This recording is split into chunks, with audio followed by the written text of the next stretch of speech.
C'est désormais officiel, l'ex-président centrafricain François Bozizé a pris la tête de la rébellion centrafricaine.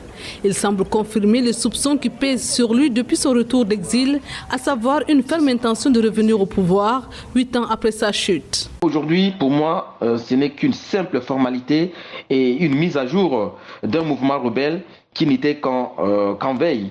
Donc, mais apparemment entretenu quand on voit les communications autour de ce mouvement rebelle, venant des leaders, bien entendu, de ce mouvement. Donc, non seulement Bozizé a déclaré qu'il voulait se consacrer uniquement à la coordination de ce mouvement rebelle et a nommé un des leaders du KMK en la personne de M. Christian Guineben pour diriger l'intérim de ce parti Kwanakwa. Nous pensons aujourd'hui que effectivement Bozizé veut s'adonner entièrement à cette rébellion afin de pouvoir exiger le dialogue. L'annonce a été faite par Serge Bozanga, porte-parole du groupe rebelle de la coalition des patriotes pour le changement CPC. À la demande de la CPC, l'ancien président devrait donc devenir son coordinateur. D'après une source proche du dossier, il s'apprête pour ce faire à quitter son poste de dirigeant du Kwanakwa, le parti qu'il a fondé en 2003. Je dirais tout simplement que les autorités de Bangui doivent tirer la leçon du passé. Parce qu'il faut rappeler que ces gens, ces mercenaires,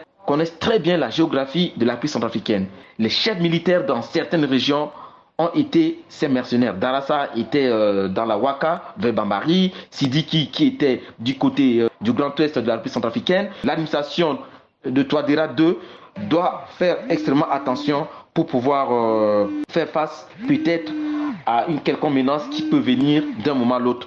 Chassé du pouvoir en 2013, François Bozizé avait décidé de revenir en Centrafrique pour participer à l'élection présidentielle du 27 décembre 2020. Sa candidature avait été rejetée par la Cour constitutionnelle en raison des sanctions de l'ONU qui pèsent sur lui.